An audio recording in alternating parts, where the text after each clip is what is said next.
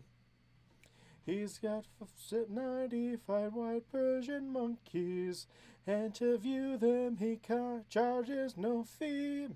He's got 10,000 servants and flunkies. They bow to him, love serving him.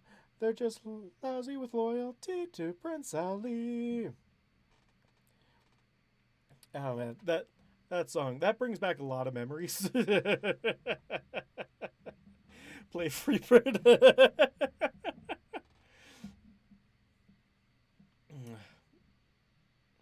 Oh, what's another one that I've been listening to recently?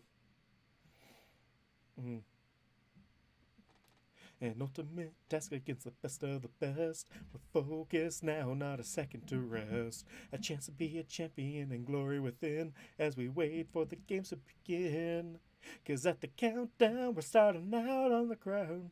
When we go down, we'll be up in the crowd. Take a chance now, 'cause it's once in a lifetime and the crown is there in sight. Take a shot, take it up a notch. If we're on the spot, we can pull it off. If we take it to the limit, we can watch them fall. So get your head in the game and we can win it all. Bring the heat, we don't miss a beat. Play it on repeat, it's our victory. Last team standing at the final call. I'll take the crown and the coin, we can win it all. Oh, win it all.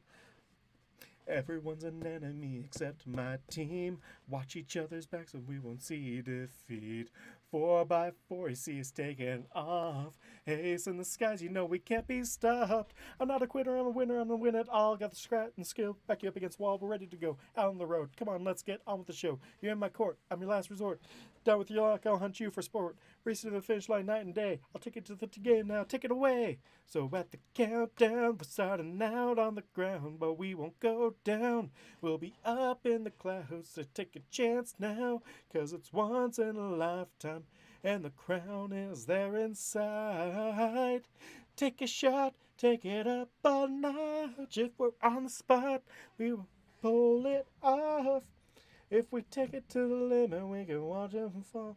So get your head in the game and we can win it all.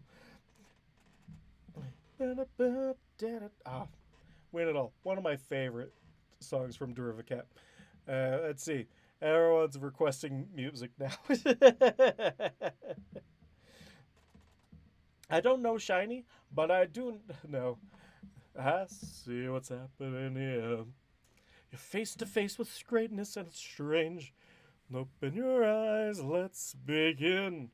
Yes, it's really me, it's Maui. Bring it in. I know it's a lot, the hair, the bod. When you're staring at a demigod, what can I say except you're welcome? But I haven't memorized a lot of songs now that I think of it. For the islands I pulled from the sea. Hey, it's okay, you're welcome. It's just the way you think me. Hey, what has two thumbs and hold up the sky? When you were one yay high, this sky. When the nights got cold, who stole you fire from down below? You're looking at him, yo. Oh, also I lasso the sun. You're welcome to stretch your day and bring you fun. Also, I harness the breeze. You're welcome to fill your sails and shake your trees. And what can I say except you're welcome? No, that would definitely be Chad Idol singing that song. Now I'm just reliving songs that I sang back in choir, and it's all come flooding back. We sang a good variety back then. There's so many. I can hardly remember.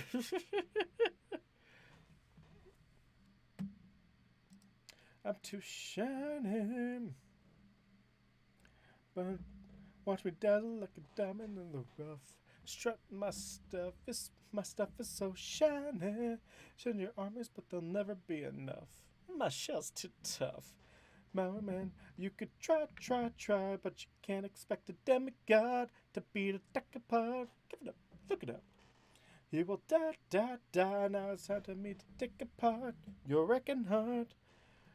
Far from the ones so abandoned, chasing the love of these humans who made you feel wanted. You tried to be tough, but your armor's just not hard enough. Okay, there we go. Back to the a true friend is a friend indeed. A friend will be there to let them see. A true friend that's a friend in need to see the light that shines from a true friend.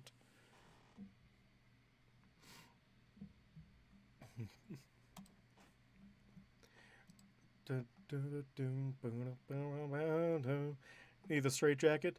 Ha. You can try.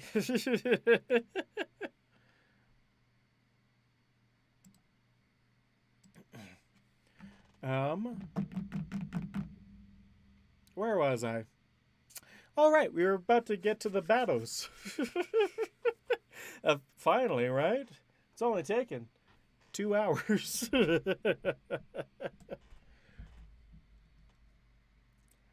Speaking of, I am almost out of water.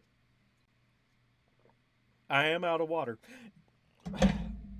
I might need to go refill. So, if you're all right, we can take like a 1-minute break. I could go fill up my water real quick. I'll be right back. And we can start doing the thing. The thing. Why did my headphone go out? A side of my headphone just died. No. I just bought you and you're already falling apart. I'll figure that out later. I will be right back to grab some agua.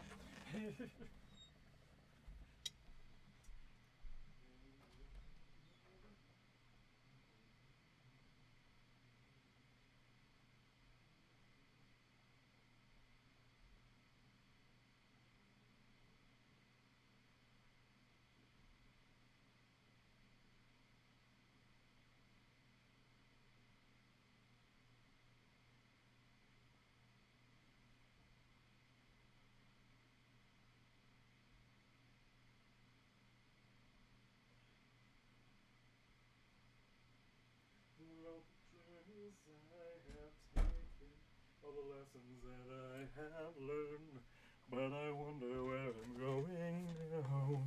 What my role is meant to be. I don't know how to travel to a future that I can't see.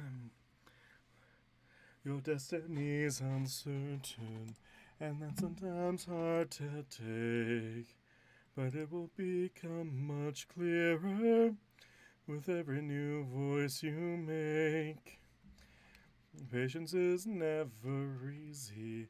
I understand you wanting more. I know how hard it is to wait, to spread out your wings and soar. Know that your time is coming soon. As the sun rises, so does the moon. As love finds a place in every heart.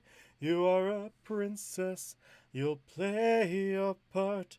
I understand you wanting more. A chance to shine, a chance to soar.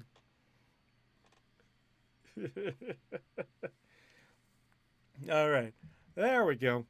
I'm back. I got some water. Fantastic. everyone's not concerned because I'm watching, because I'm listening to Christmas music in August. I listen to Christmas music in July, and it's never been a problem. Alright.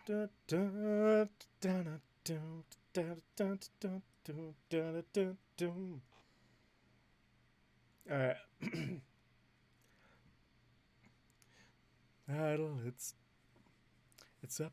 Idle, just check out there. It's up to your neck out there.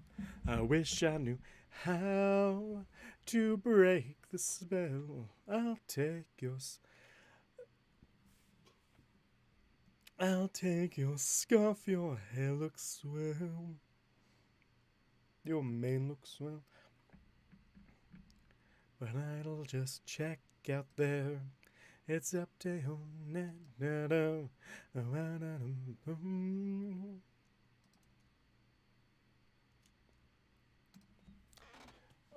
Me only being able to hear out of one headphone is really annoying now. I might have to go out and grab my other headphones that aren't as good.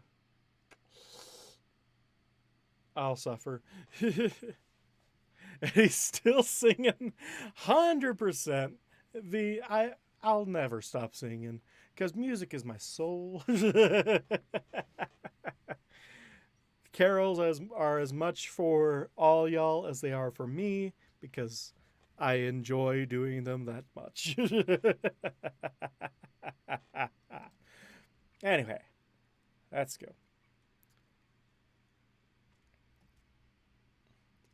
Wow, Idle. Were you run over by a cart or did you just decide to work a triple shift?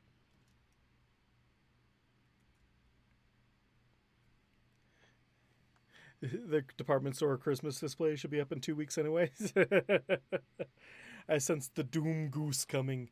Oh, that's right. Luna does have a goose. I thought she. So she has a goose in the show, but has a. What was it? Not a ferret in the comics? What pet does Luna have? Also, I'm very curious how much worse my other headphones are going to be. They're Bluetooth, so there might be some things that might cause issue. Let me just double check. I'll be right back. I'm not leaving you. You can still hear me, right? And there we go. Grab my headphones. Please don't connect to my actual phone. Just connect to my computer so that way I can see how bad my device is. All right. Blech. A blechtith. All right. Turn off my phones so I can actually pair my earbuds. I'm glad. This is just a test to see how good and or bad.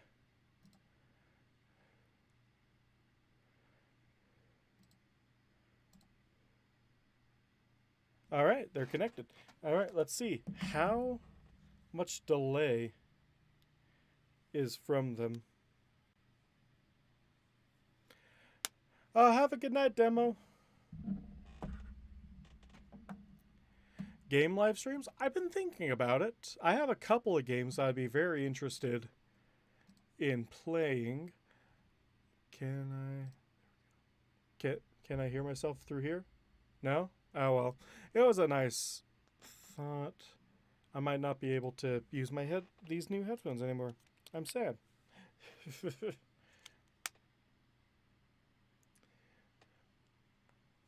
All right, see you later, demo. Glad you can make it. Yeah, but game live streams, I've been thinking about it. I'm just not sure what to call them, and also whether or not people would be interested in watching me play games, because I don't play usual games. I just play. Oh well, I play Minecraft, and Tadpole Treble are my top 2 favorite games. So you'd probably watch me fail at doing all those.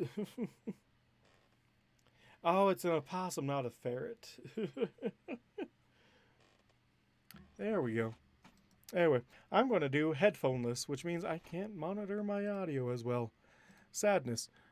I guess I'll just have to... No, I can't do that, or else you'll hear me double speak. That's not good. There we go.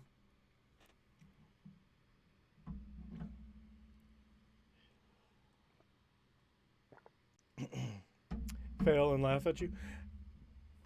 I don't play a lot of games that have me fail. Actually, no, Tadpole Treble. Yeah, that could be a fun game. Also, it's a game that not a lot of people have played, or not a lot of people that I know of that heard about it, and it's a really good game.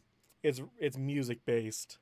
It's a side scroller adventure music based game, and it's great. I love it. I love it so much. No, not interested in Fall. I get too ragey at Fall Guys. I'm not a gamer in most senses of the word. I like 3, maybe 4 games at a time, and I very rarely play games myself. I mostly watch other people play for me.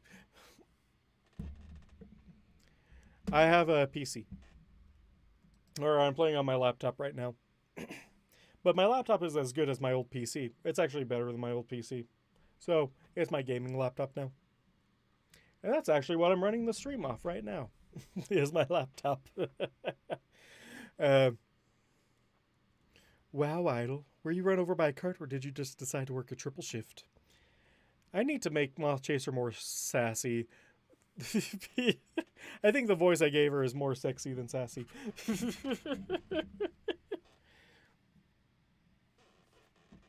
Okay, let's see. With one headphone working, can I do the thing? Oh, that's right. I wore a headphone so I could hear what I sound like. No.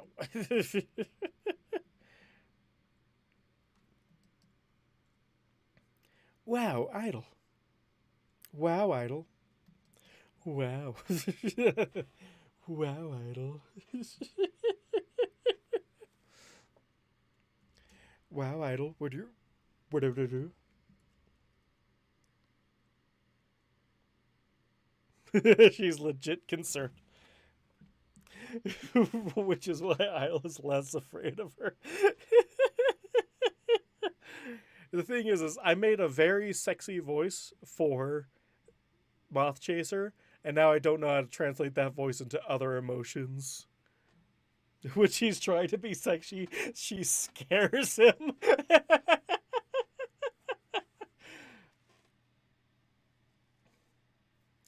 Oh my gosh. Nice. Let's see.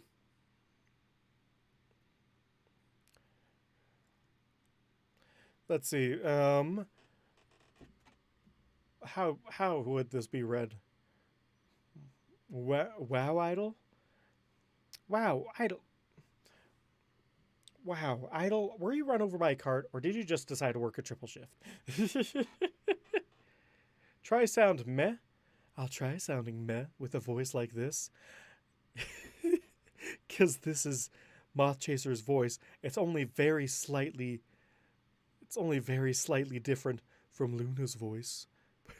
It's only slightly higher than Luna's voice is Moth Chaser's voice, and they carry the same sound. That is to say, I could bring it back a bit, but then we're getting into cadence and topaz. So, her voice is kind of in the middle of all these other voices, and it's really hard to try and sound different with a voice like this, especially since I don't get to practice with Moth Chaser all too often.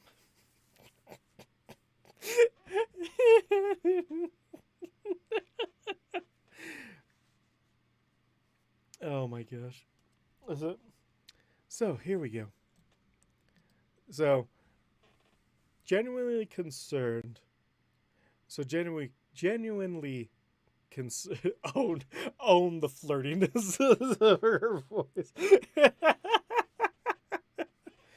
Hold on. I think she might sound a little bit different when I recorded her first interaction with Idle, which is way back when. in...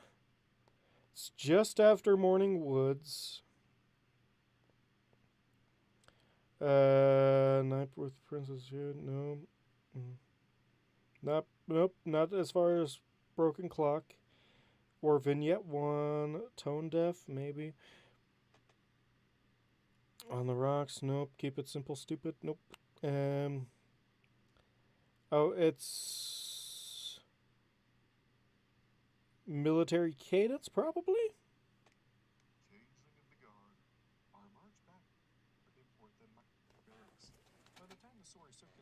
Yeah, she's the Bat Pony. Mary Meadows was officially missing in action for at least 7 was for naught. As though they were the four of us that had gone into the forest found ourselves something worse. I've left a wrestler screamed in its face that Shining had left into that made the other soldiers native form really meant to keep me on the tips of my hoof. The armorer would power and bone. Celestia, praise her, is insignificant I truly am. This was no mere body hurt from the pressure around it. Oh wait, I think I'm a little bit before. Situation. And then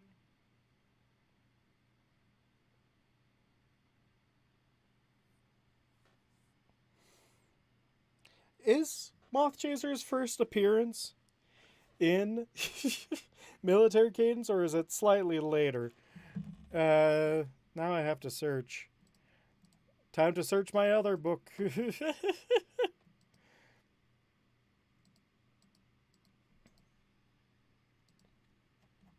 Alright, time to search the actual story.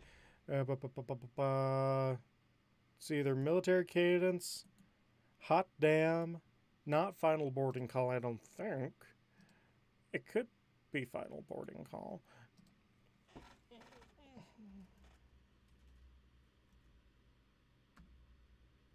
Nope, not Military Cadence. Hot Damn?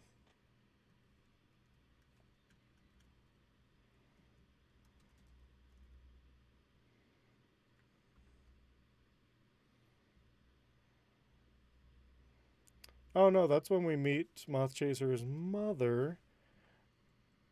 Final Boarding Call? Ah, it isn't Final Boarding Call. It's Final Boarding Call. I didn't expect it to be that late. I'll be honest with y'all. And it's about halfway through. you know, if you take a picture, it lasts longer.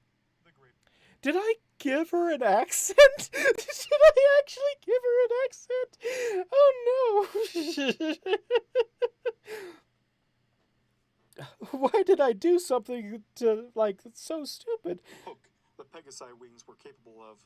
I marveled at the improvement, at this simple complexity. Why, this was so much better than the feathered wings. If I ever took a Pegasus form again, it would be far easier to create these. Oh no. And I made note of every contour, intent on at least attempting this shape later. You know, if you take a picture, it lasts longer. The great pony. I gave her an accent. Why would I do that? Oh no.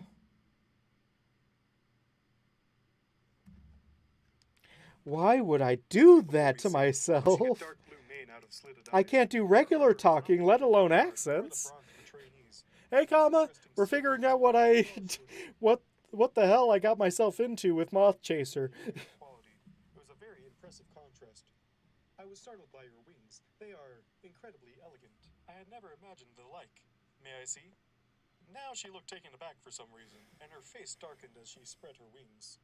They're just my wings, she muttered this time. They're just my wings. Oh, okay, so she has a little bit... You know, if you take a picture, it'll last longer.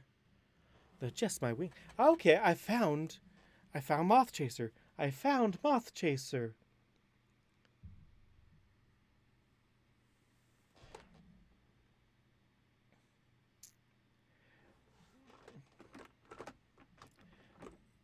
Make her Scottish sound. I can't do Scottish. I can do Irish. I can do Irish, no problem. It's the Scottish that I have an issue with. I can't go deep enough or raspy enough to do a proper Scottish accent. But Irish, that's up my wheelhouse. You know, if you take a picture, it'll last longer. She almost sounds Manhattan-y. Why did I give her a Manhattan accent? You know, if it takes a... Hey, we're walking here. We're walking here. You know, if you take a picture, it'll last longer. My eyes are up here.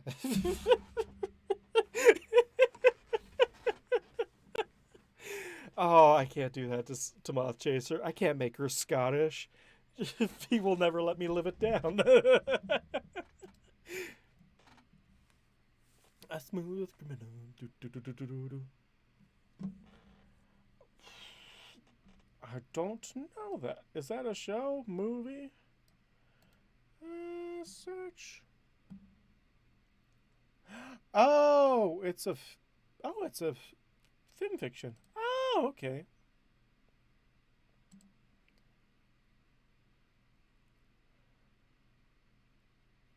Oh, it's Anthro. No wonder I haven't seen it. I'll be.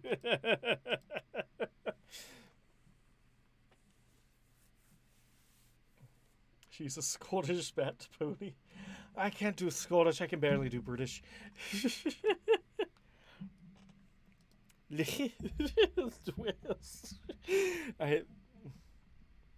Yeah, no, I can't drop my voice enough to do a Scottish accent. Best I can do is an Irish. Can you be an Irish bat pony? Just yelling and blowing bagpipes. I mean, fair. I think one of the wires is broken in my headphones. Dang, gonna have to replace that. That sucks. These didn't even last a year. And I bet I don't have warranty on them anymore. Oh, that sucks.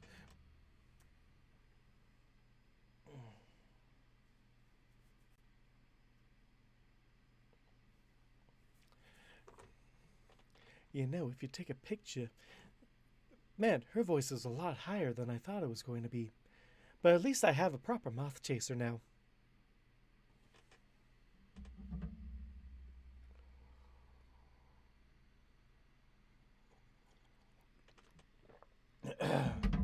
Unfortunately, I don't have bagpipes, so I don't think I could do it properly. Wow, Idle. Wow, Idle, were you run over by a cart, or did you just decide to work a triple shift? There we go. I think I got a moth chaser down pat now. Wow, Idle, were you run over by a cart, or did you just decide to work a triple shift? How's that for a moth chaser?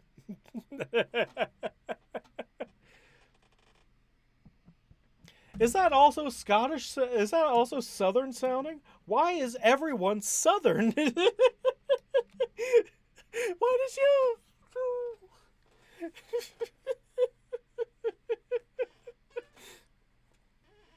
Or did you just decide to work a triple shift? I looked up, but I was too tired to be afraid of the Thestral's grin. Good evening, Moth Chaser. No, and... yes, I suppose I sort of did. I'm not Southern, I'm Western. Like, that is actually my range, is I'm a... I have lived and grown up in the West. I haven't been anywhere else other than out east. Northeast. I've never even touched south. Am I like I have no southern in me, and somehow southern is the best accent I can do other than a pretty convincing Irish accent. As far as I know, I haven't actually talked to an Irish person, although my sister can do a really good Russian one. To the point where she was dating someone. No, she was talking to a Russian barkeeper down where she lived, and they asked her if she was actually Russian or if that was an accent, because it was the best one they heard. It does kind of sound like Jacksepticeye. Top of the morning to you, laddies. My name is Equinox, and welcome back to Changeling of the God.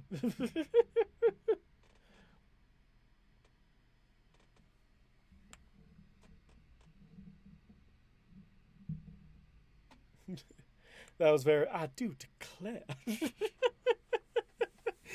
All right. Yeah, I guess Moth Chaser's also a Southern Belle, just like Honey is.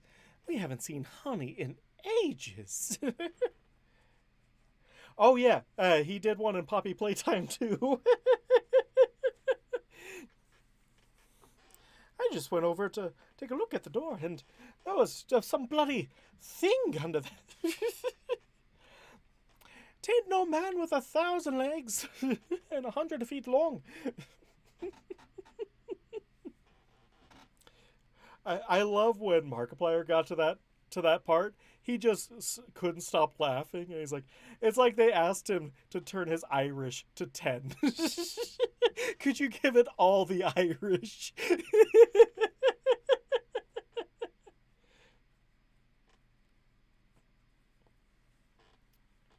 Oh my gosh. Oh really? He did? I haven't seen too many of Jacksepticeye's playthroughs. But they wanted that accent. I mean, if you're going to hire an Irish guy, you're going to get an Irish accent out of them. It might be a little bit of delay. I have my latency as low as it possibly can, so it could be YouTube just being YouTube. YouTube being YouTube and it not catching up with what it needs to be. Now the question is, if Moth Chaser and Honey ever got into a conversation, it might be a little hard to follow.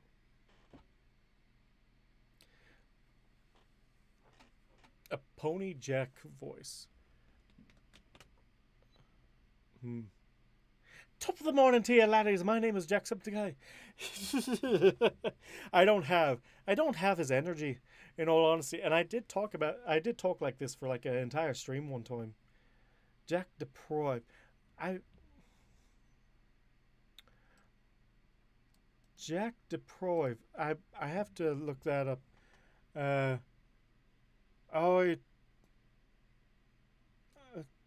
you talking about? Is that Jack Manifold? No, that's not Jack Manifold. Who's Jack Deproy? I don't. Jack.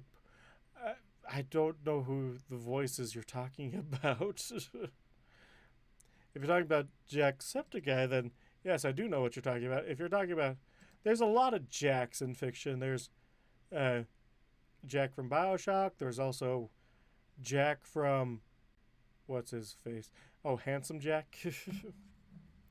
So I'm not sure which Jack you're talking about, Jack.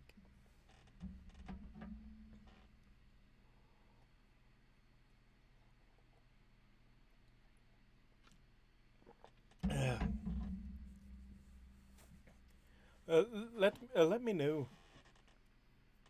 Let me know what name it is, and then I'll try and figure out if I can do an accent similar to it. Oh, did you just decide to work a triple shift?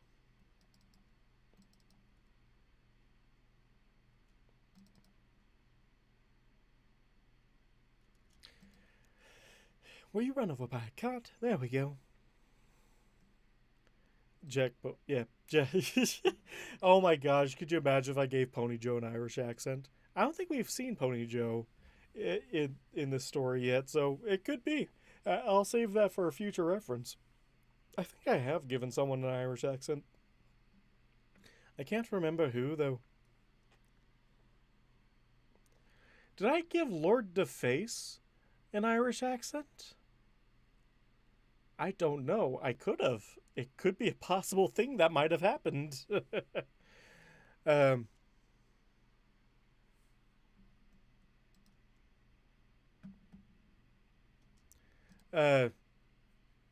Lord Deface is the form that we've dubbed as the name that we dubbed the form that Idol used to scare Flim and Flam.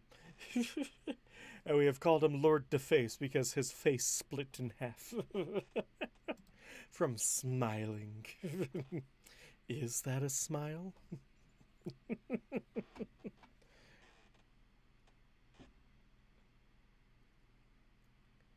You can't do that. How are you even alive? She gave me an appraising look. Coffee. My treat. I know a place.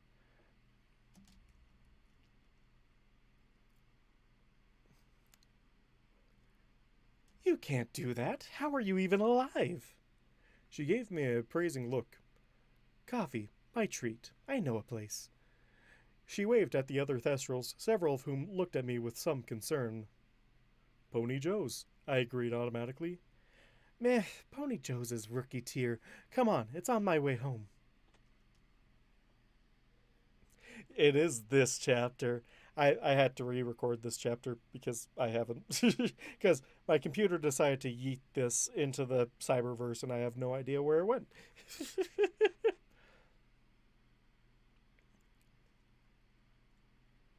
Traitor! Traitor! Traitor! Traitor! Traitor! I gasped, amazed at the brazen lie. And I thought you lived under the castle.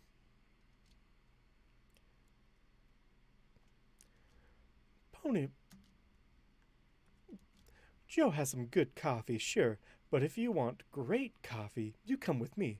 And I don't live in the night guard barracks. I just roost there from time to time. You don't live in your barracks room, right? I supposed I didn't. And follow a potentially dangerous predator to a second location for the promise of free coffee? What could go wrong? You don't tempt the universe like that, Idol. Everyone knows that by now. That should be a law put in place. Don't tempt the universe. Don't tempt Murph Hay with something like that.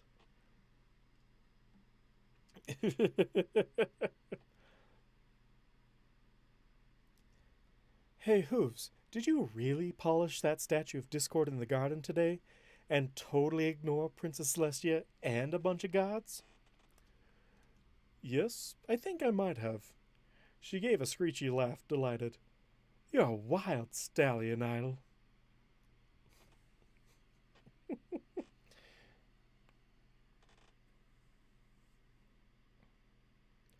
A cute girl asked you to her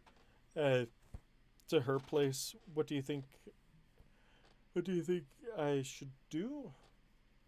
Am I reading that right? Sorry.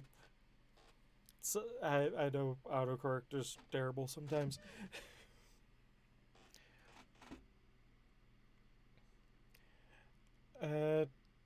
What? Bang. The Grindhouse. Nah, you're good. Like I said, autocorrect is terrible sometimes. The Grindhouse. Mothchaser had the grace to blush. Look, so it's not the best name. And it's closed. I looked into a window and the place was rather dark. Oh, well, yeah, she acknowledged, fiddling the...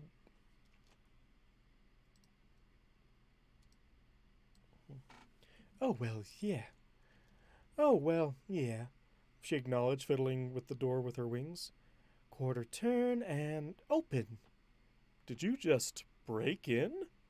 Don't be silly, Hoovesy. It's just a little finicky. Come on. When I didn't immediately follow, she sighed. It's my place, and my brother's, pristine grind, so... the Grindhouse. I followed her into a dark shop, watching her make her way around to the very strange machinery. What is all this?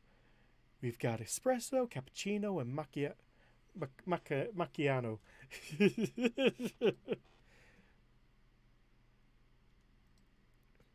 Macchino? What? Macchiato? Is it? No, I don't. I'm gonna have to search on all these, aren't I? Mochaccino. I've never heard that word before. Although I'm not a coffee drinker, so that's probably why.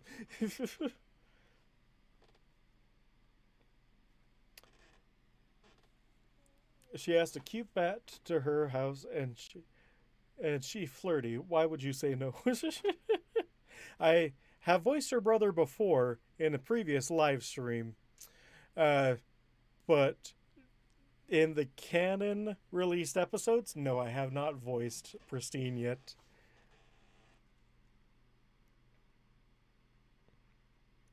We've got espresso, cappuccino, mochaccino, mochaccino.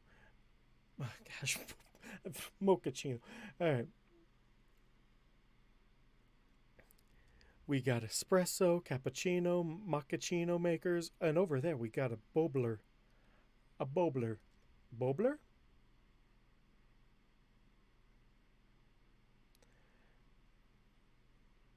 Didn't you stream elsewhere last time, or am I remembering wrong?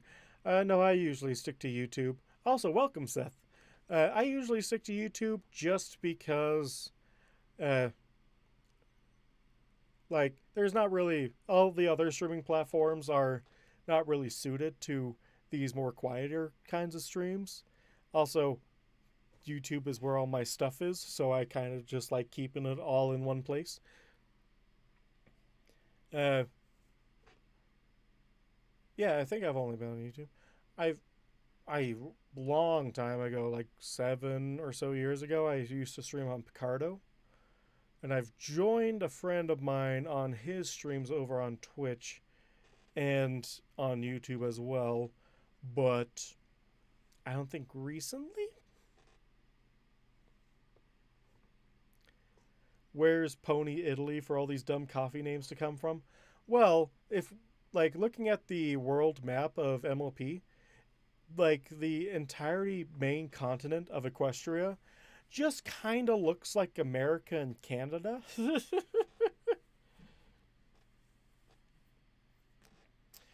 Oh yeah, 100%. That was great. I also saw, uh, I also saw Desk conspiring to make it difficult to pronounce on purpose, giving it a Welsh name. And I don't want to learn Welsh for a name.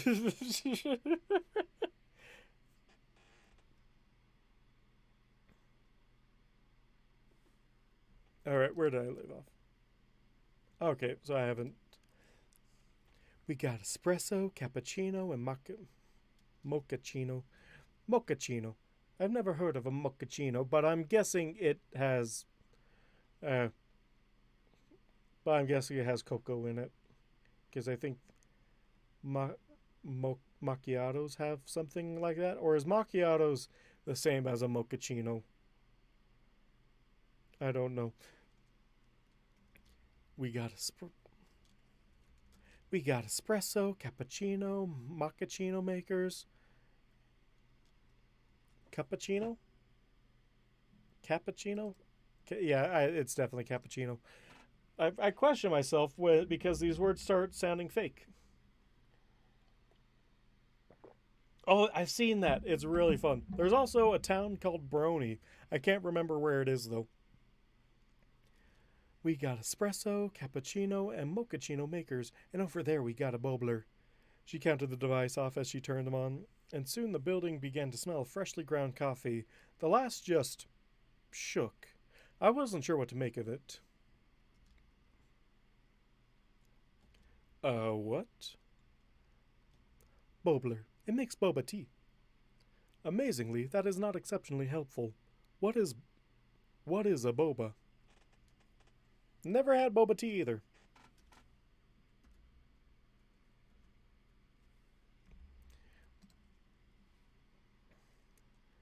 Tapioca balls suspended in fruit tea. We've got dragon fruit, mango, couple other things. We tried durian, but the neighbors filed a grievance. She leaned against the counter, batting her eyelid.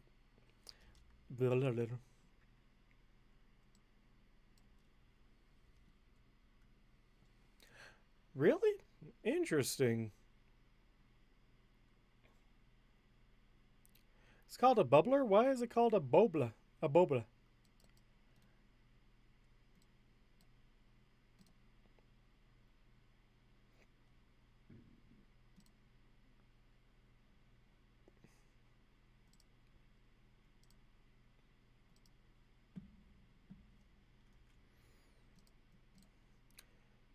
I don't know if it's called a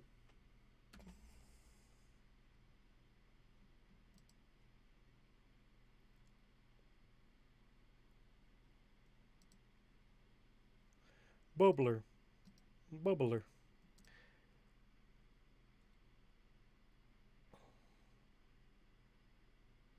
Bubble tea is actually boba tea.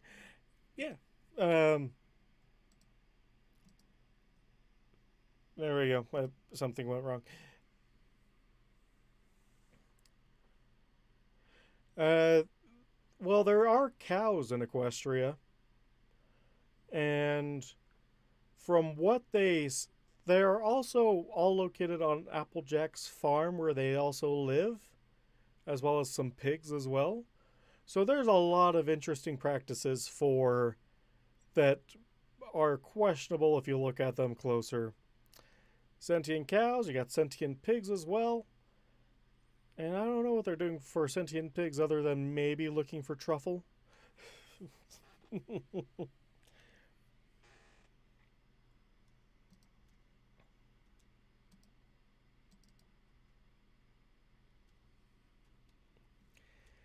Tapioca balls suspended in fruit tea.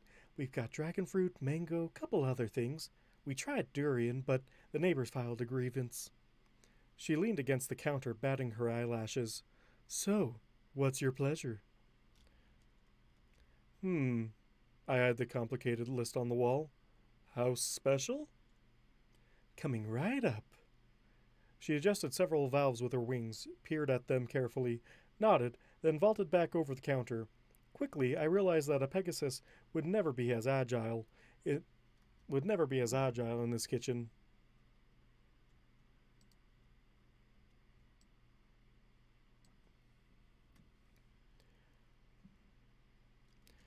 Quickly, I realized that a Pegasus would never be as agile in this kitchen, and even a unicorn might not have the delicate touch. Come on, I usually do a little setup of the. Come on, I usually do a little to set up the place in the morning.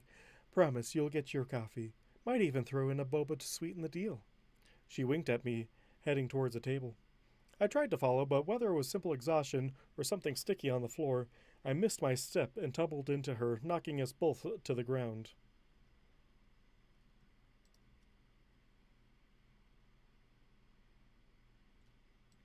Yep, I misread it. I missed my step and tumbled into her, knocking us both. I missed my step and tumbled into her, knocking both of us to the ground.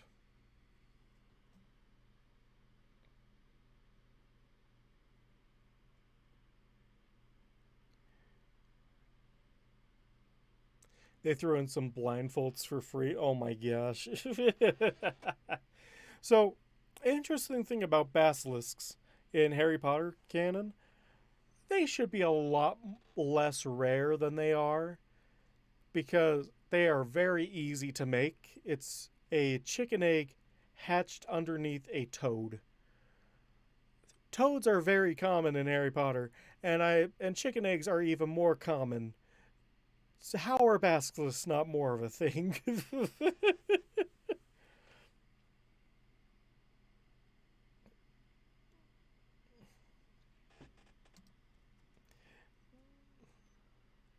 Okay, and Moth Chaser stared up at me, eyes wide, mouth half opened. I tried to get up, but our legs were tangled. A sudden inrush of emotion from her trepidation, uncertainty, eagerness? Be gentle?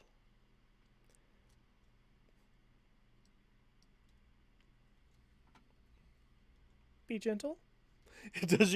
Does her voice go up a couple octaves just because Idol's on top of her now?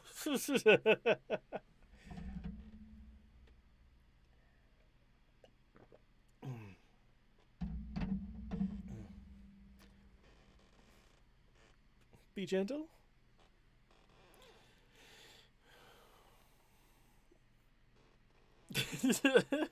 Probably, yeah.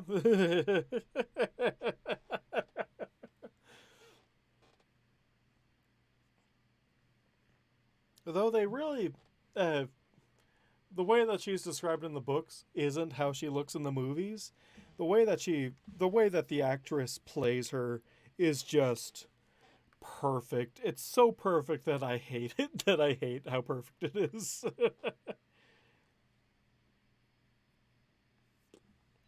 Be gentle. Be gentle. Oh, I'm going to have so many fun outtakes of how to how to make Moth Chaser say "be gentle." He's obviously finally fallen for her charms, but it's so sudden.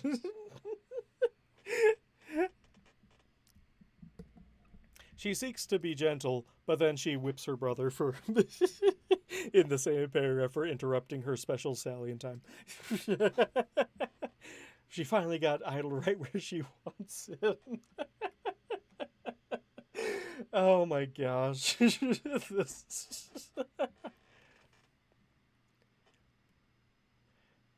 Be gentle. Be gentle. Be gentle. There's so many ways I could say this particular thing.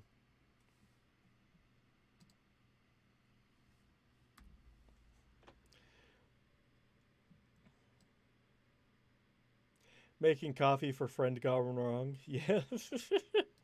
Yeah. Be gentle. Be gentle. Be gentle. Be gentle. There we go. She jumps up a couple octaves.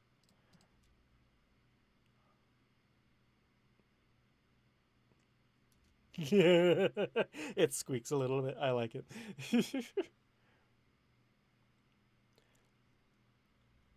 There was a noise from above, followed by a choking sound and hysterical screeching laughter. There was a noise from above, followed by a choking sound and a hysterical screechy laughter.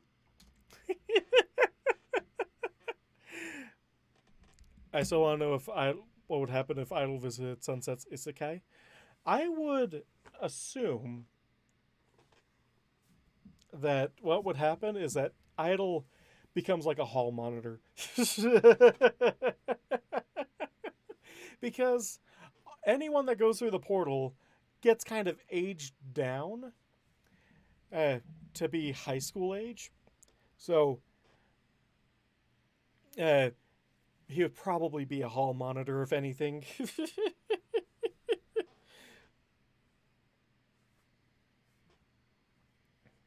Or this is the thing is dragons get turned into dogs get turned into humans. What happens if a changeling goes through? Does he look just like a more sickly human, or does he look very different, or does he turn into something like a snail? Or a turtle? Idol the turtle, that would be hilarious. Oh, that could be it. No, he turns into... What would he turn into? Definitely a hall monitor if we're going that he's pony enough to transform into it. Also, I'm very confused how the diamond dogs don't turn into dogs. They just turn into ugly humans.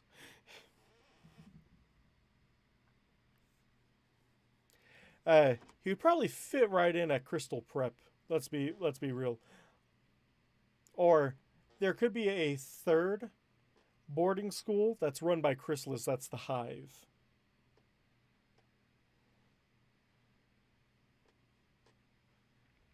In Sunset's Isekai, there's no changes to people visiting her bar. Interesting.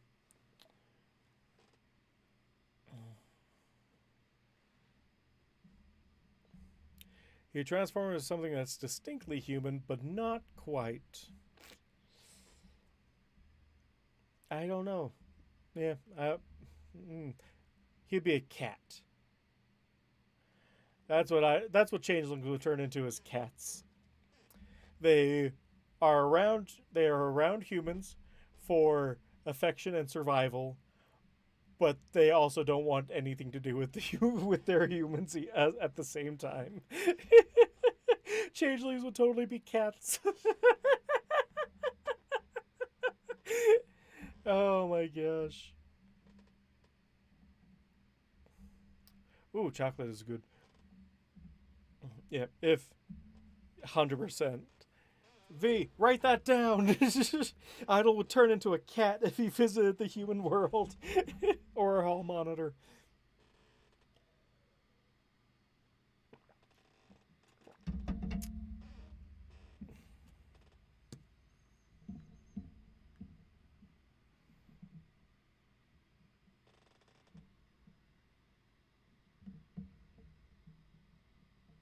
Oh, man.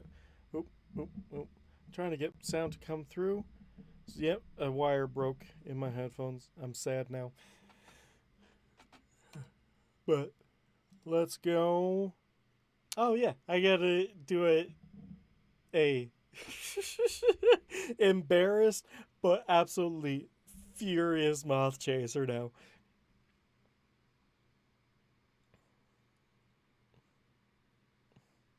Candy's good. I have some semi-sweet chocolate chips that I'm probably going to snack on after stream, as well as throw together a chicken pot pie.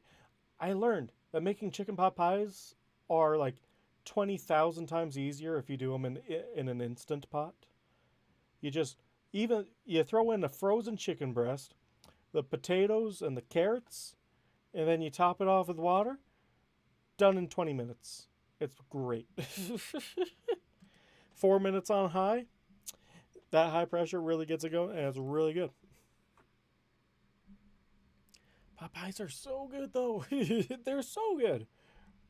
But yeah, I was more surprised by being able to get from frozen chicken to cooked chicken in like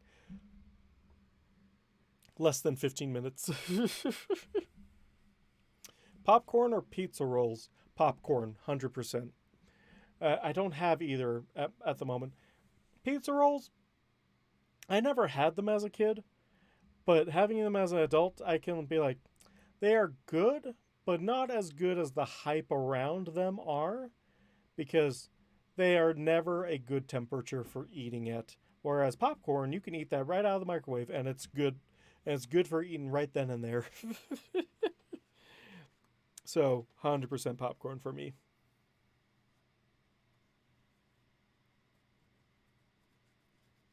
Her and Gilda dating? Interesting. Alright.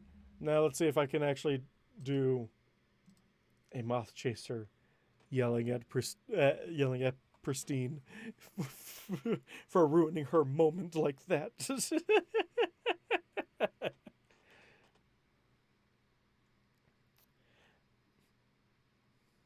Oh, Karma, what you got for me? Huh. Hold on, I got a question from Karma real quick.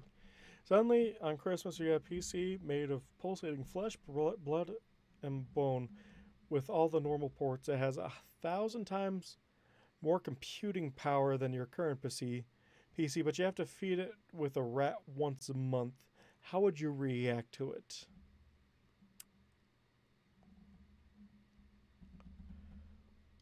Thing is my PC does everything that I want it to do, and I don't need to feed it. So, also I like rats. Rats are adorable. I had 2 rats as a kid. Trixie and Charlie. They were cute. One was an albino, one that was like brown and white. So I think I won't take. I know it's 1,000 times the power, but I don't even use the power of my own PC already.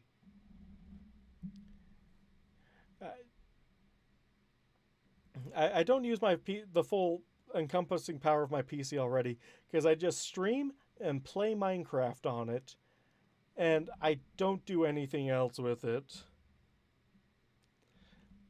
Like it's the same thing with like people are like, "Oh, what's your dream car?" I'm like, "I just want a car that drives and is comfortable in." And they're like, "Well, you don't want a Bugatti or a Ferrari or some other fancy ass car?" I'm like, "No.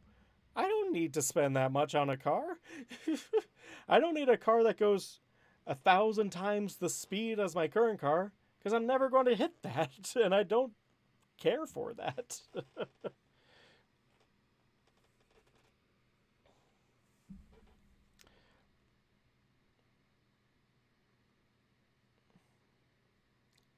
0 skills, 0 motivation, 7 bathroom break. Nice.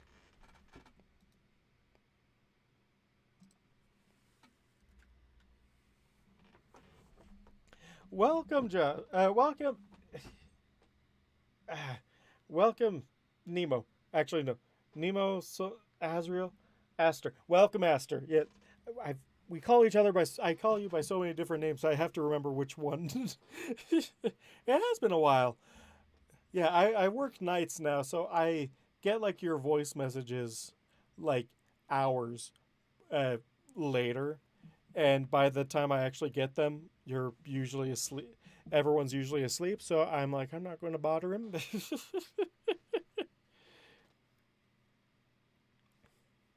Your dream home is a cabin in Canada away from people. That's fair, but I also like the convenience of society as well. I would say my dream home is to actually have a house. Uh, just a house that's nice because that's a far-fetched dream. That is a far-fetched dream for a lot of people nowadays. Uh, so here's to making dreams reality, right? Almost went out of water again. I'm living in an apartment right now, but I also hate, as much as I like apartment living because I don't have to take care of anything outside, I also hate throwing money into a black hole that gets more and more expensive, and I don't really see much value back from that investment, especially since rent prices are so high right now. If I wasn't roommating with someone, I would not be able to afford a place to live.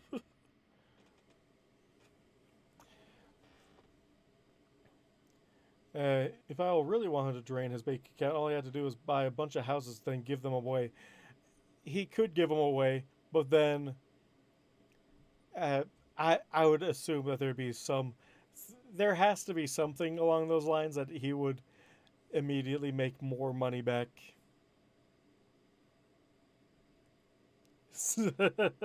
That is 100% how Breath of the Wild goes. Um,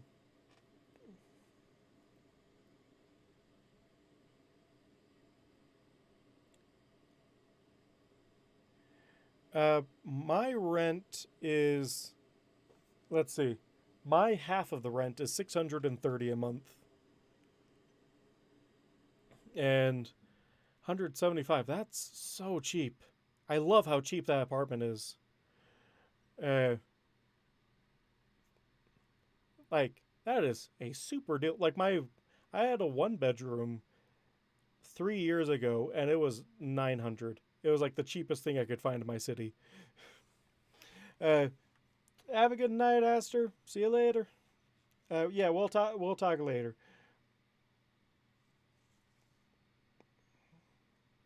Oh, your rent's income based? That's nice.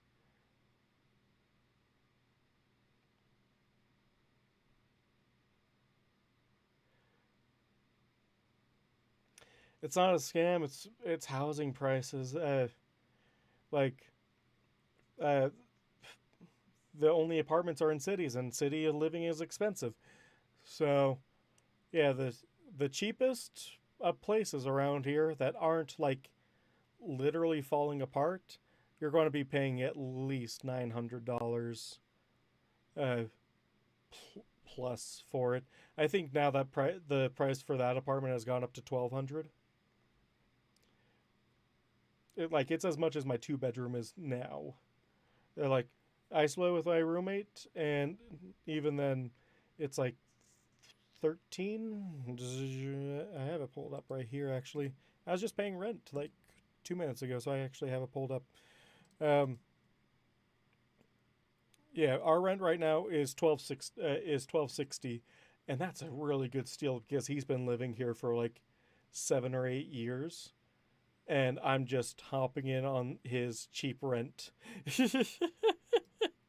He's had roommates. His sister used to live with him, then she moved out, then I moved in right after. So that because we both couldn't afford apartments on our own. All right, back to the coffee gone wrong story. You don't pay for water or trash? Man, that's that you. That's great. That's a great deal. That is such a good deal. But yeah, apartments are stupid expensive, and nothing really goes for them. So, if houses weren't like at least $250,000 or $500,000 starting, I would love to own a house. But I think I might need to move to to a different country in order to afford a house that will be able that I'll be able to afford.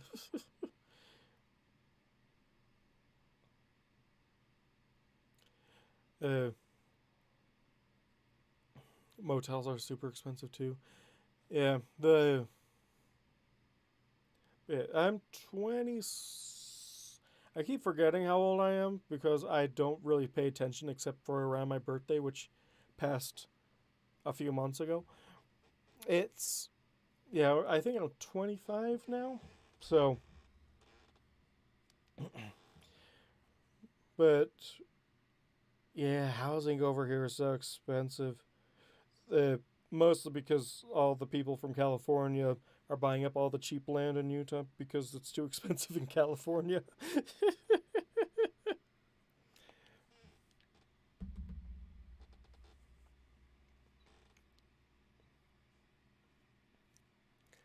Did you hear that thing that happens in Seattle with shops and all? No, I haven't heard the thing that happens in Seattle with shops and all.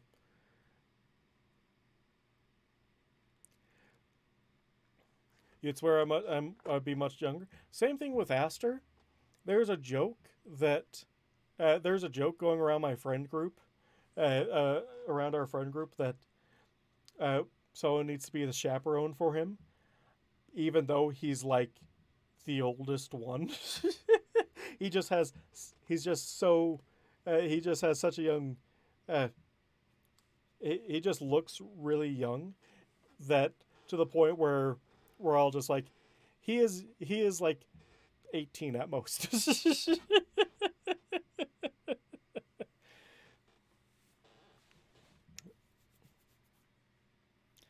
uh, interesting thing is that some people they they say I sound a lot older than I do. They say I'm like, you're like, what, 31, 32? I'm like, no. That happened all the time. I was just, I'm not that old.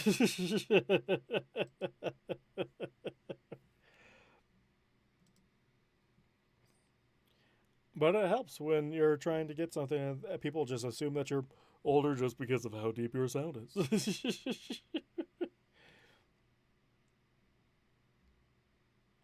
And so it works out great.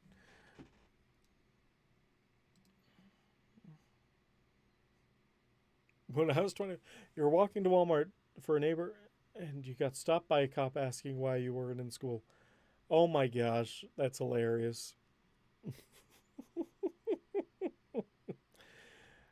That reminds me of this one story I read where this person got ID'd, uh, and the owner of the bar was convinced that it was a fake ID, even though he was like 50.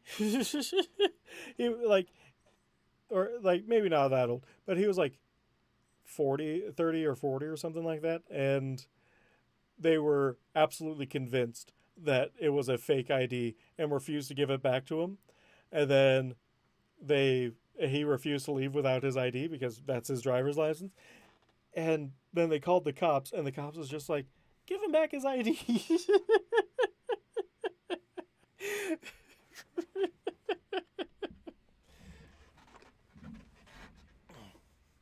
All right, where were we? All right, I keep on putting off doing this because I'm bad at doing this. I'm almost out of water again.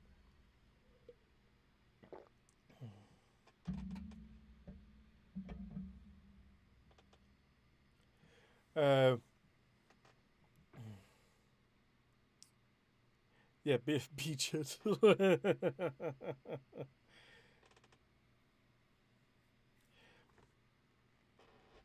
Hey, I'm almost there with you. I'll catch up to you eventually. Basically, what I've been saying to my brother for years now. I'm actually the youngest person in my family. It's really weird. It's really interesting because everyone's like, "Wait, you're the youngest?" I'm like, "Yeah," and they're always shocked when they hear how old my sister is because she's the oldest one in the family.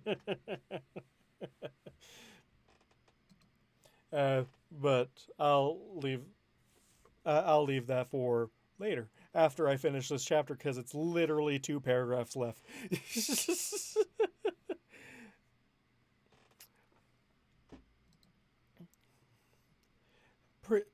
Let's see. There we go. First, we gotta get a moth chaser, and now we gotta get an outraged moth chaser. Prince, you absolute jerk! Moth chaser shrieked, flinging me aside and charging up the stairway in the corner of the shop, leaving me to the faint hiss of steam and my own confusion. What in Tartarus had that been? Prince!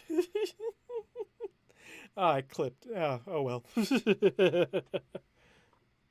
Moth chaser shrieked, flinging me aside and charging up a stairway in the corner of the shop, leaving me to the faint hiss of steam and my own confusion. What in Tartarus had that been? Priz, you absolute jerk! I just realized I haven't saved yet, so good thing I'm saving now.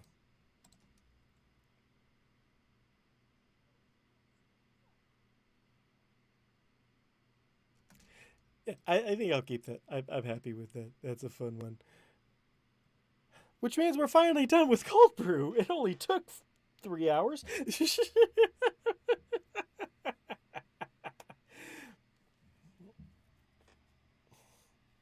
All right. So, you don't pay attention to the stream announcements? I'm so sad, Pensive.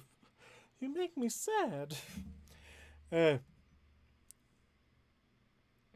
no, I need to still record slow roast, but I'll save that for another stream.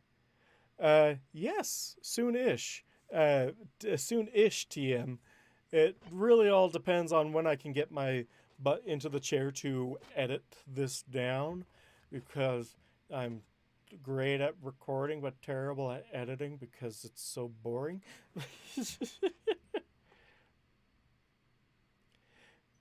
why don't you why don't you do the stream announcements? Do you not get the notifications when I do the stream announcements?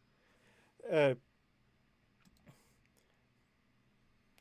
can you do a song before I'll leave? Probably. Uh, but yeah, I ping the notification group every single time.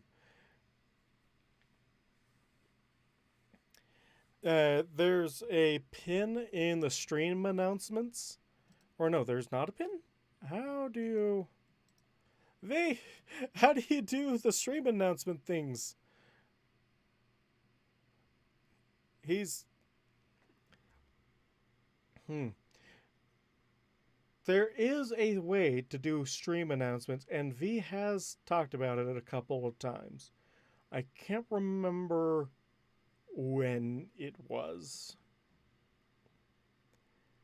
Uh,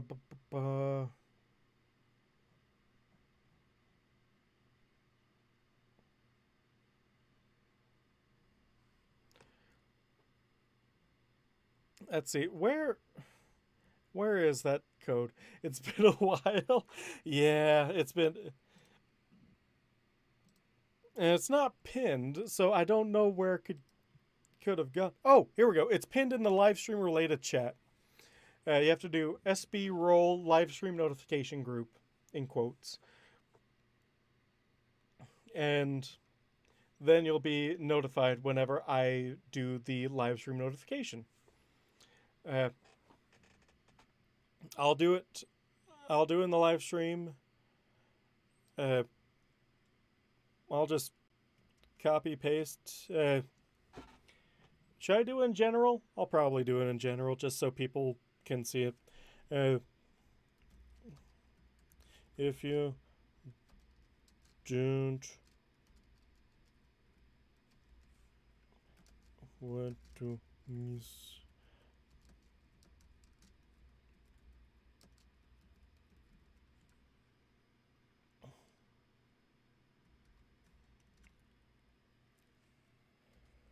There we go. Perfect. Now we got it.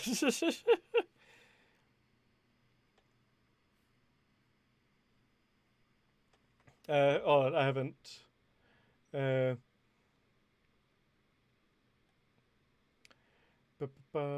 see something.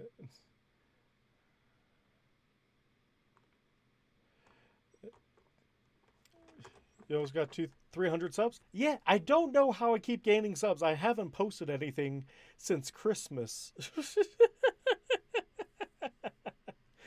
uh, how do you think Idol would react if he ran into Flutterbat and she became he would be terrified.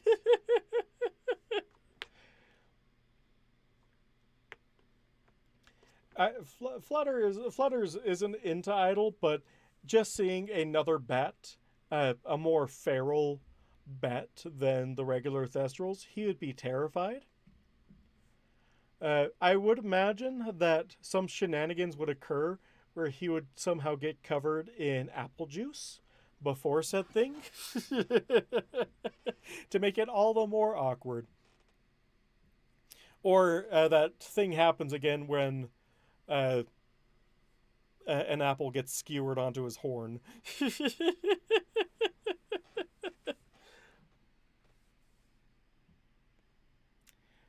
People are they're finding me. I mean, Fluttershy was the closest to a feral bat that we got in show, because she was definitely not Fluttershy for the most part. Yeah, tennis horn, 100%. One of us. One of us. Yeah. Oh no, I can't do a down arrow because you're the up arrow. Who put up the up arrow on pensive? He's supposed to be up. There we go. Now it's fixed. Perfect.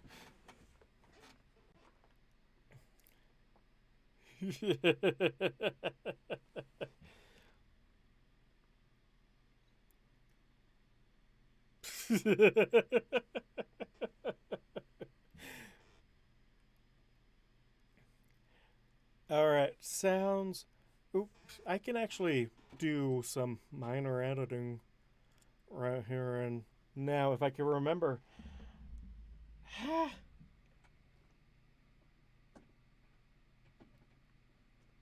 The server, I think it's in the description.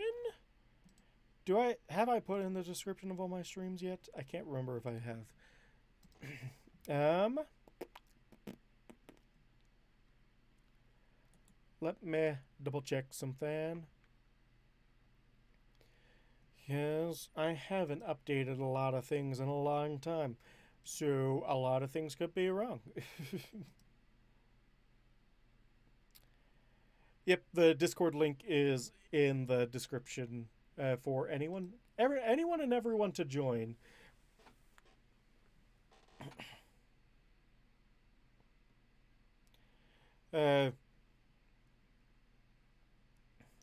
The part for sound effects in the videos, I don't have plans to add sound effects in or background music, mostly for the reasons I began doing this in the first place, other than I wanted a great reading of a fantastic story. It was also because back then my what I wanted to do was get was to eventually train enough of and be enough of a voice actor in order to apply and get onto Audible and be a voice actor there. I'm no longer planning on doing that, but the rules for Audible is somewhat strict, where they don't want any background music or any or they don't even want you to edit your voice any further than clearing up background noise, and even then don't want they they don't want that much either. So I've just been kind of keeping it to that sort of scenario, so that way it's not overproduced, uh, and it makes it easier for me to get these out, so that I don't have to the less amount of time in the editing booth that it takes to send out these chapters, the better, because I already procrastinate editing chapters to a unholy degree already. True. Uh, but yeah, that's the main reason why I don't do anything extra special to it. It's also why I don't really do overly dramatic uh, things like, or things that interrupt the flow of the video, such as having an intro other than announcing what story it is and what chapter we're on, and then no outro either. Just so when people are listening through it, it sounds more like an audiobook than uh, and they rather than a YouTube video, because there's a lot of great voice actors out there, but I always have an issue listening to them, because I'm like, the music's for me, I'm like, the music doesn't add anything for me half the time, and then their intros just kind of get in the way of me enjoying the book.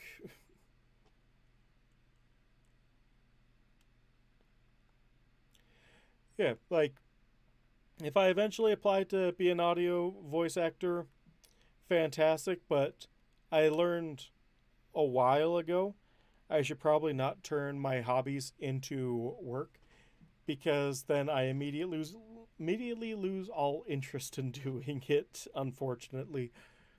I learned that from trying to make art into a career, as well as when I was doing serious look into voice acting. I'm like, no, I just kind of want to keep this super casual. And so then my work just becomes something to support hobbies, which I feel like is a much healthier way to look at it. If I could ever make it work on YouTube, I might be able to do it, or I might just say, no, I don't want to go that far. I also don't really plan on monetizing this channel ever. just just because I don't have a need to make the extra money, because I make comfortably enough with what I have now. If I do ever make any extra money off this, whether I open up a Patreon or something, it would just be funneled back into making this better, like more cover art from Tyscope and things like that.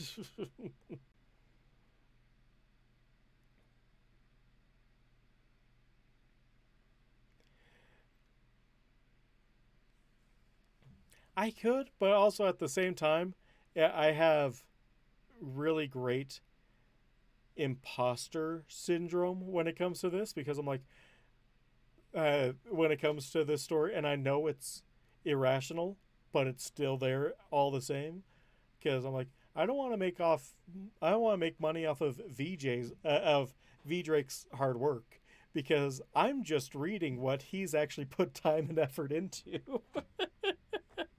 So, also, I don't want to open up a Patreon, because I can't promise anything. I can barely hold together a proper stream schedule.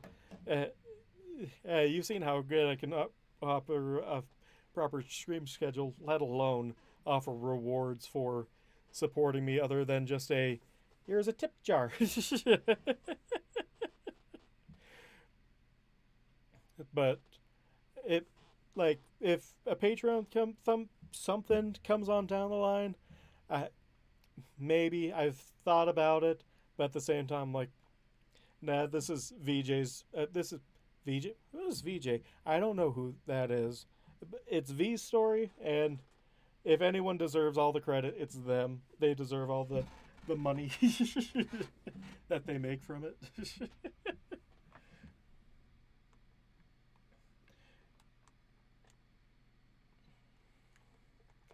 Oh, I haven't read that one yet. Uh, one of my popular stories, talking about imposter syndrome. Yeah, that's fair. But yeah, it's also like this whole channel is built off of uh, all of V's work. So there's huge imposter syndrome all throughout this channel. So uh, if I ever get out of that, maybe I'll ask around, be like, what do y'all think about me opening up Patreon for cover arts and whatnot? And we'll see how that works.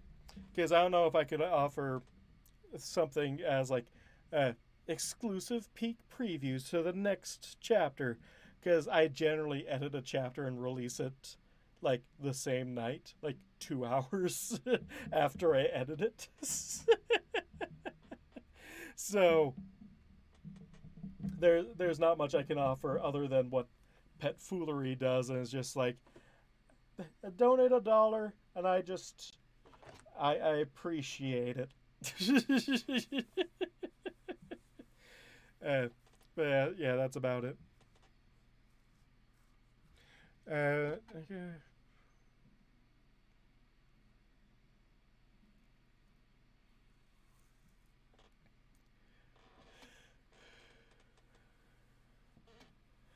Like I said, not planning. I appreciate the offer, but I but I think I'm going to stay where I'm going to keep the audio readings as they are for now. Maybe in the future I might change it up, but for now I like keeping it as is. But anyway, it's 7:30, and I still haven't eaten yet today, so I'm probably gonna go do that. But yay, we finished a chapter! Finally! I don't know when this will be out. Probably in the next couple weeks, because I am desperately trying to get back onto a proper schedule again. So I'm going to just not. I don't have any wood in here to knock on, but as soon as I find some, I will. And I will. And you'll know as soon as I know.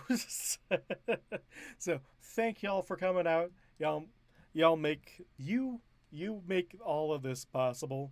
So procrastination, 100%. So you'll all make this happen. If it wasn't for your support and interactions, I probably would have not finished this ages. I probably would have never finished this. But so thank you. Thank you for watching. And I'll see y'all next time.